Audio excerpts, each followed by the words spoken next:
y'all already heard this poem. It's really not even a slam. It's more of a story poem. I did it at UCC like 2 months ago. It's about this dude and his family, and that's all I'm gonna give y'all because I don't want to give anything away. So, without further ado, this is the poem. Alright. Allow me to introduce you to a young man by the name of Marcus.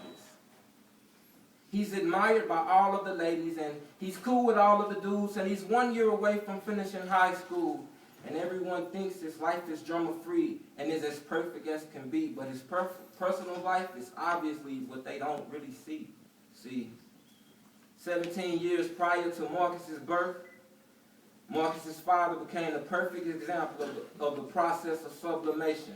Because when everything was cool, he was solid and stayed around, but when he impregnated his 15-year-old girlfriend and things got a little heated, it brought forth his evaporation, crushing the dreams of the 15-year-old girl who was going to be the youngest student to walk across the stage on the day of her high school graduation.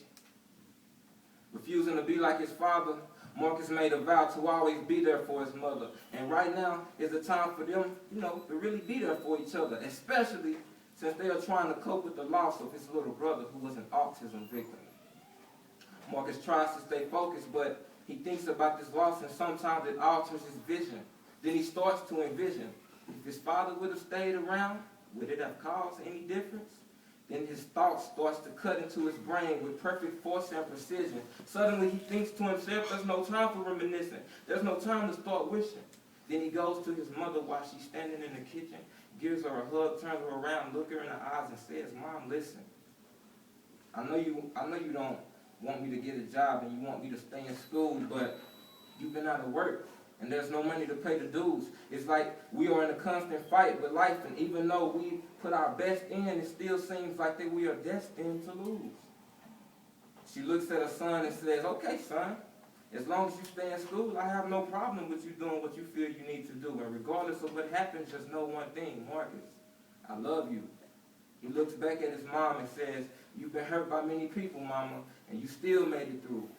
But I want you to know that the next person that hurts you, I will kill the next person that hurts you. Soon, Marcus gets a job. Working in school is a struggle. He keeps telling himself to hang in there because you were doing this for your mother. A couple of months pass and their situation has gotten worse. So Marcus says, I'm about to do what I should have did first.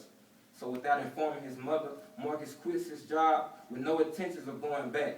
Now he seeks help from people since they are not financially stable.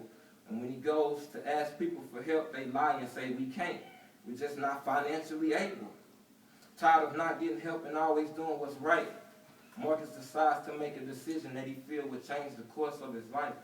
He walks to the drug dealer's house, knocks on the door, the drug dealer lets him in, and neither one of them make a sound. Marcus breaks the silence and says, man, I gotta be down. The drug dealer looks back at Marcus and says, being in the gang, robbing, making money, stealing, killing, selling drugs, you sure that's what you want to do? Marcus says, man, hush that. All I need for you to do is tell me what I got to do. See, now Marcus is focused. He's locked in. And to join the gang, well, he has to be jumped in.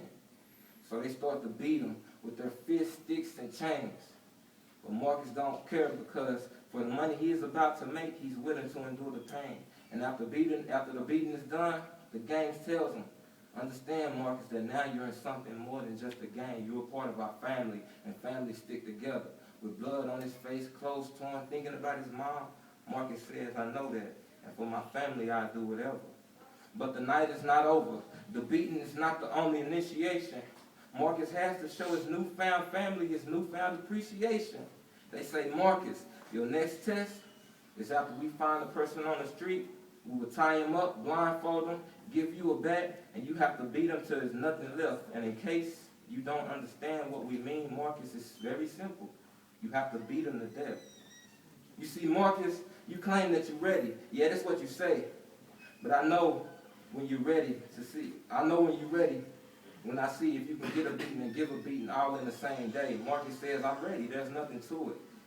Beat him to the death, right? Give me the bat. Take me to the spot, and I'll show you it ain't nothing to it. So they're driving around town. They stop the car. The gang gets out and slowly moves across the street in a steady pace, goes up to the victim and put a cover over their face. They signal to Marcus, yo, Marcus, it's time. So he gets out of the car, goes to the back, gets the bat, walk over to the victim and beat him till his nothing remains. Then he stepped back with the feeling of ice moving through his veins. Anxious to see who it is, he leans over the person's face and he removes the cover. He stumbled back, gasping for air because he's staring in the face of his own mother. He's speechless as he looks at his mother in the eyes. There's nothing left for Marcus to do other than watch his mom as she dies.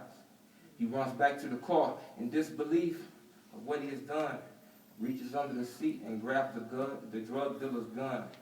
Mama, you've been hurt by many people and you still made it through. But I want you to know that I'll kill the next person that hurts you. He reflects back on what he said, cocks the gun, aim it, and put a bullet through his head. Now some may say, man, that story's sad, but I don't believe it can happen because it's just too intense. But this story that you just heard is based on true events. How often do we go out of our way to help those we know need it? How often do you know when someone is struggling, but you pretend not to see it? We are called to help others, not to be selfish and only think of how helping others benefit you.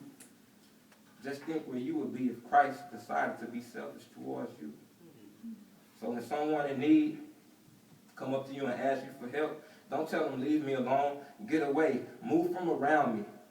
Because every time you reject them, you may be killing your own family.